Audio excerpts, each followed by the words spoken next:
You know, the introspectards have been leaving a lot of comments about my narrow perspective on things, and I was thinking about something that I discussed that I could come at from another perspective, and that's the idea of loving your body. Well, okay, let's just go ahead and look at it from a different perspective.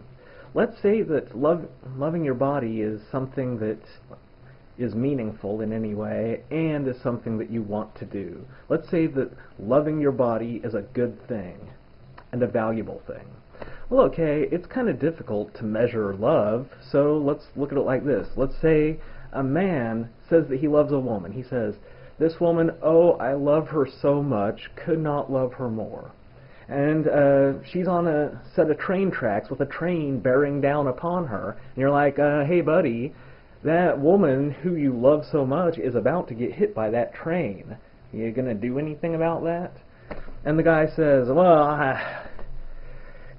mean, the train, it's all the way over there. It's kind of a schlep, And pulling her out of the way. I mean, yeah, it sounds like kind of a lot of effort.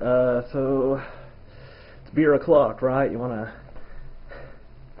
You would say to him, "Sir, it appears as if this professed love and your actions at this moment are logically inconsistent with each other. If you love this woman, you would be willing to sacrifice a certain amount of effort and energy in order to save her. So, how can you really be said to love your body while letting it fall to crap?" I mean, I was thinking about, do I love my body? And then naturally my response is, what kind of ridiculous fucking question is that? Jesus Christ. That is such an emo piece of shit. But then I thought, you know what? Alter the perspective. Do I love my body? It's a good body. Admittedly, it doesn't have anywhere near the raw physical power that it once did. It's kind of falling apart like bodies do as you get older. I mean, the missing eye thing, I mean, it's not great, but I seem to do pretty well with just one. My left arm always hurts. Don't love that. Took a bullet in the shoulder blade. I think it cracked it, and it didn't heal right, and so there's like a bone spur impinging on my ulnar nerve. Constant pain. I try to ignore that. Oh, and then, like, there's this. Damn it. There's this scar here.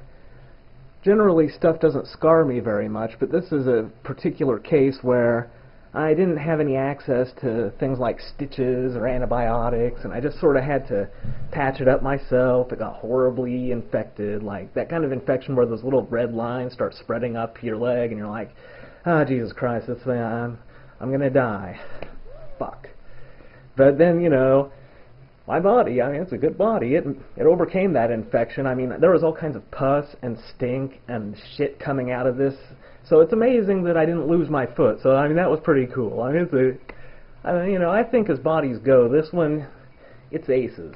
But anyway, I run on the treadmill, right? Sometimes a lot, sometimes a little. I quit smoking. Like, I sacrifice something for my body, so I mean I must love it to some extent. I'm willing to run on the treadmill like a stupid jackass, strapping on weights and shit, just to keep it fit and powerful. I mean, that seems like a loving thing to do to me. So, if you're Seedling's video, to get back to her, she admits that she doesn't exercise. She says she walks, but she doesn't consider that exercise. And, that's good on her that she recognizes that walking is not really exercise. I don't think walking is exercise unless you're incredibly old and or disabled in some way. Incidentally, I am old and disabled in some way, and I still don't consider walking exercise. So, if she doesn't exercise and she doesn't eat right, she's not really sacrificing anything for her body. So as much as she might say, oh, I love my body, well, I'm just not feeling it. I'm not seeing it. I'm not seeing it in your actions that you love your body. How about that for a little different perspective?